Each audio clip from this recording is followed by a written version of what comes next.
এইভাবে পাস্তা রান্না করে খেলে এর স্বাদ মুখে লেগে থাকবে। আসসালামু আলাইকুম, কেমন আছেন সবাই? আমি যেভাবে পাস্তা রান্না করি সেই রেসিপিটা আপনাদের সাথে শেয়ার করব। এখানে গরম পানিতে আমি সিদ্ধ হওয়ার জন্য 2 রকমের পাস্তা দিয়ে দিলাম। এই পানিতে আগে থেকে আমি একটু লবণ দিয়ে দিয়েছি। ঢাকনা দিয়ে ঢেকে কিছুক্ষণ সিদ্ধ করে নেব।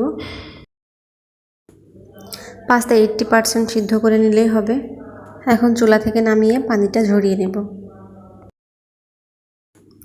কড়াইতে তেল দিয়ে দিলাম পেঁয়াজ কুচি আর মরিচ ফালি। পেঁয়াজটা কিছুক্ষণ ভাজা হয়ে গেলে এর ভিতরে দিয়ে দেব গাজর আর বরবটি কুচি। আপনারা আপনাদের পছন্দ অনুযায়ী সবজি দিতে পারেন।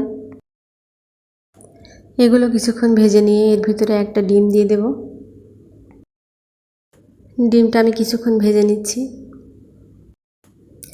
এখন আমি এর ভিতরে দিয়ে দেব মাংস। রান্না করা কয়েক টুকরো মাংস আমি ছাড়িয়ে রেখেছি। পাস্তা নুডলস যেটাই বলেন না কেন, রান্না করা মাংস দিয়ে রান্না করলে কিন্তু খেতে বেশি স্বাদ হয়। আমার কাছে কিন্তু এটাই মনে হয়, আপনাদের কাছে কি মনে হয় আমি জানি না। একটু পানি দিয়ে দিচ্ছি সবজিগুলো ভালো মতো সিদ্ধ হওয়ার জন্য।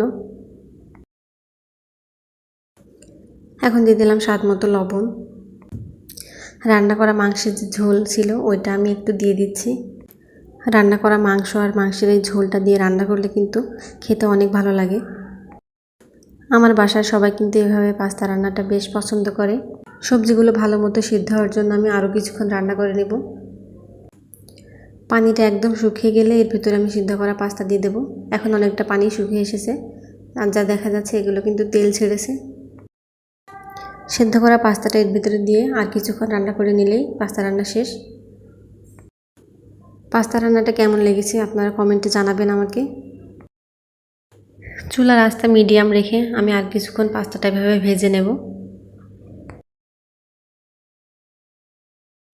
পাস্তা রান্না শেষ। পাস্তা রান্না করতে কিন্তু খুব বেশি সময় লাগে না, অল্প সময়ে ঝটপট একটা নাস্তা হয়ে যায়। পাস্তা খেতে পছন্দ করে না এমন মানুষ খুঁজলে খুব কমই পাওয়া যাবে। আমারও পাস্তা অনেক পছন্দ। রেসিপিটা আপনাদের কেমন লেগেছে জানাতে ভুলবেন না। আজকের মতো এ পর্যন্তই। ভালো থাকবেন সবাই। আল্লাহ হাফেজ।